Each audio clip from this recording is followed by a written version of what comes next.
I'm going to clean up some more pocket knives today. That video's coming right up.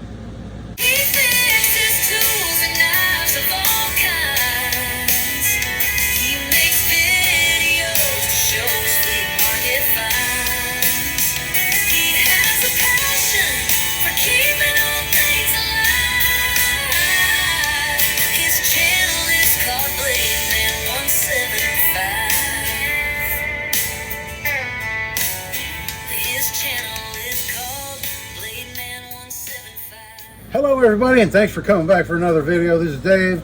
Glad you're with me out here in the shop today. Got the air conditioner going. Another very hot day. I've got 5 more pocket knives to do out of that last batch from the big road trip. I've got this Colonial electrician's knife. This one doesn't need a whole lot done to it, so I'll probably get that knocked out pretty easy today. I've got this old Robeson jackknife. This is from 1917 to 1939. Somewhere in that time frame, with well sharpened down blades. We're going to fix that one up. We've got another Robeson, this pruning blade that's really wore down also. I've got this Camillus dogleg Stockman. It's from 1960 to the late 70s. Camillus to do. And then the last one out of that batch is this. This is a 1936 to 37 Hammer brand Cattleman's pocket knife, and it's missing the covers. It's a little bit dented and smushed up, you can see here. I don't think this knife was ever used or sharpened. Maybe it was used. It's got a broke off tip, but it's got some rust on it and everything on all 3 blades. This one here was used. Yeah, this knife was used. This blade here was probably the only one that was really used. Doesn't have any action to it. But yeah, this one was pretty well used. Kind of looks like a Warncliffe blade now. I'm not sure what it started its life as. And then the Spay blade has quite a bit of rust. I think this is the rustiest blade out of all of them. So I'm going to go ahead and work on this one first. Take it apart. Let's get it cleaned up, see what we can do with it. Be right back. Alright, so I took the clamshell handle scales off of this old Hammer brand made by Imperial Knife, and that's what it looked like underneath. There it is, cleaned up a little bit. And the main blade, I cleaned it off a little bit. This side I haven't touched yet. Still a little more work to do on that side. But this was the handle material originally. This is what was left, the remnants left up underneath. Kind of psychedelic looking covers it had originally. But we're going with something different, and it's drying right now, so I'll show that to you when I get it done. What I did on those, I used my sandbag, my leather sandbag, and my little peen right here, and I used that and a hammer and got most of those dents out. Got it to where they're not recognizable now with the handle covers on there, and it worked really well to kind of smooth it out, to get the dents and the deformity out of those shell handle scales. So I'm going to go ahead and finish cleaning this knife up, and we'll get it back together and take a look at it when I get it done. Be right back. I've decided to go ahead and finish up all the pocket knives from that last batch, since I just got some more to work on. So I'm going to be working on these 2 also today. These 2 Robesons. This is a pruner that's in really bad shape. I've got a little piece of wood down inside here.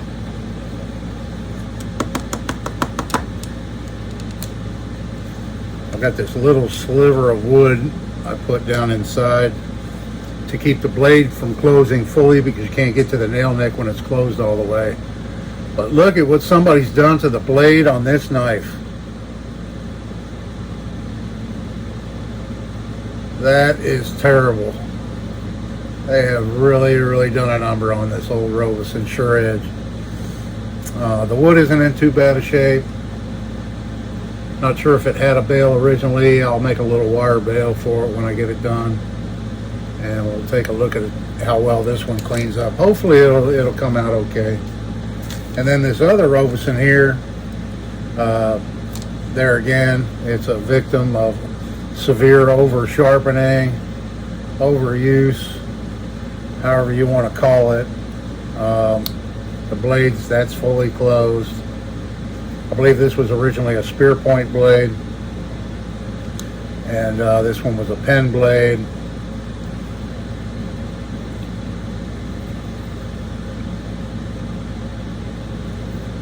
And just from all that sharpening, it has, there it is, but it has really nice, I believe these would be stag handles or bone handles. This is the older of the two. I believe this to be 1917 to 1939. So I'll be working on this one also today, and we'll see what it looks like when I get it done. It'll just be a second for you, be a little bit of time for me. All right, folks, I got all these pocket knives done from that big trip. This is the last 5 I just finished up, and I'll show them to you, and let me know what you think down in the comments of how they turned out. If I have pictures, before pictures, I'll put them up right here.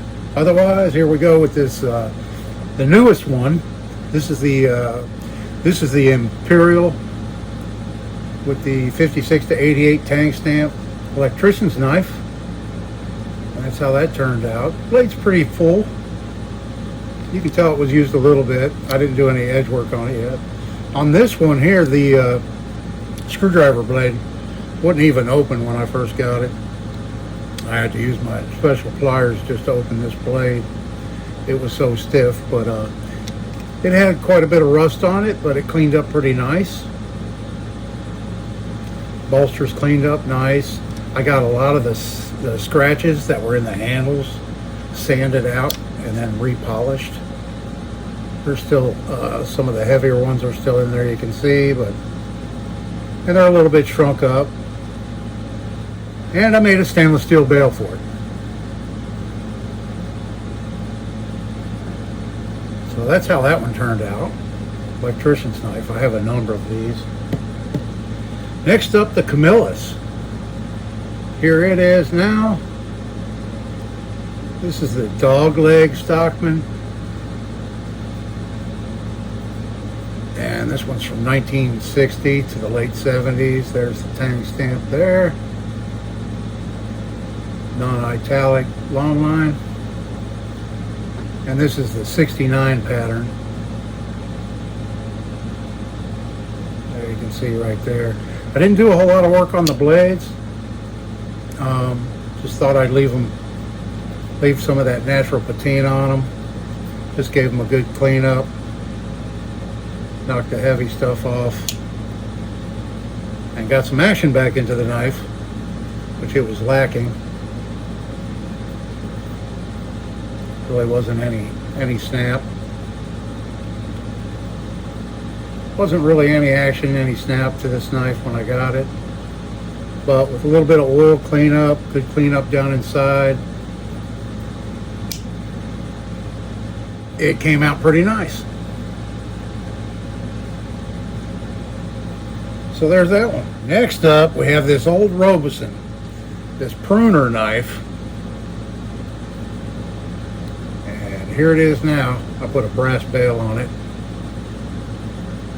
This has brass pins, so I thought the brass bail would look nice with it. And when I got this knife, you couldn't see the nail nick. It was so far down in from the blade being so whittled down. And the blade isn't great, but it's better than it was for sure, but I couldn't get it all out. I said this was so well used of a knife, and then when it got dull, instead of just sharpening the edge, they put it on a grinder and just ground the heck out of it. So and what I did, that little sliver of wood, I epoxied it down in there on top of the spring, so that's where it closes now, so you can still get to the nail nick.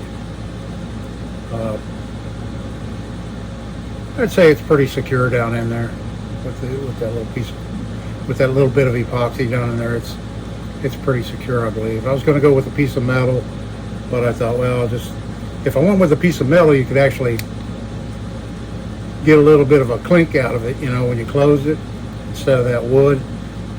It closing on the wood, it just kind of thuds rather than clinks, or however you want to say it.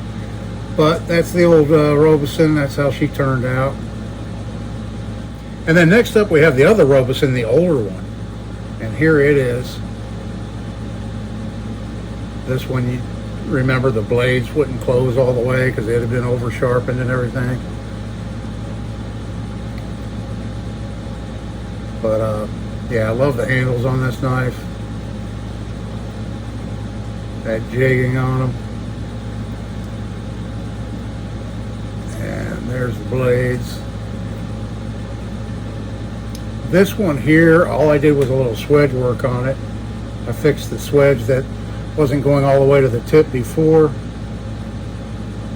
because of the sharpening action that took place. But this knife has really nice half stops, good blade retention, good springs, good action now. Had absolutely no action when I got it. This knife had absolutely no action when I first got it, but it's functioning very nice now. And this blade here, you can see I reprofiled the tip, took a little off the kick, and got it to where they're both fitting flush down there now. And kind of neat on the pen blade, it has a swedge there just on the one side, but it's not on the mark side, it's on the pile side, which I think is pretty interesting. That's unique. I don't think I've ever seen that before on a pocket knife, where the swedge is on the pile side when it has a single swedge, you know. But I'm real happy with how this one came out. I love it. For a 100-year-old knife, you know, I saved it. Okay, and then last up to show you is the knife with the biggest transformation yet, the 1936 to 1937 Hammer Ram by Imperial Cattleman's pocket knife, and here it is.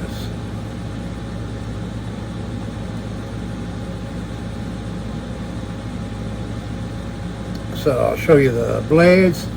This one here has the least amount of action because it was used the most. It might have been the only blade that was actually used on this knife in the past. Doesn't have a whole lot of action in it, but a little bit. And then I'll show you the spay blade. It cleaned up very nice.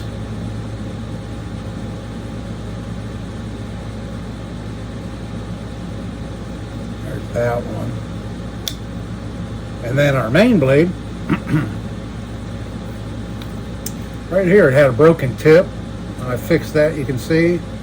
There's the, yeah, right there. There's the tank stand. Has that long pull on it.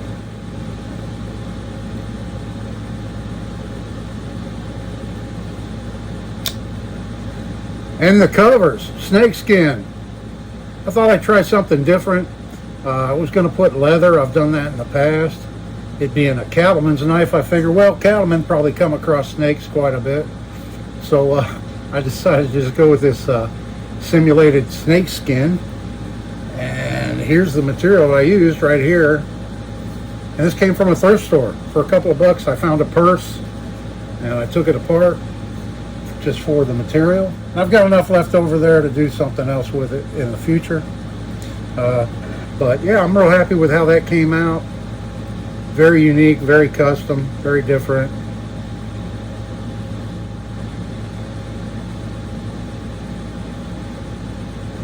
Yeah, this is the one I had, it was kind of dented up, and I got all the dents out using my sandbag, my leather sandbag.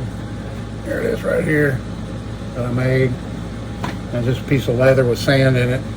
And my little peen. And I managed to peen all those dents out, and I got it where it's not noticeable at all through here. Not sure how noticeable it would have been if I hadn't done that, but I wanted to do that just to make sure you couldn't see any obvious damage to the scales when I got them recovered. And this material's just glued on, wrapped around, glued on. So there's that. Let me know what you think. So do me a favor, hit the like button. That really helps out. Let me know what you think down in the comments of today's episode on fixing up these old knives. I've got about a half a dozen or so kitchen knives to do next out of that batch, and then I'll get started on this latest batch that I just picked up at the flea market last weekend. So I hope you enjoyed the video. Thanks so much for watching. Please subscribe if you haven't already. This is Dave. See you in the next one.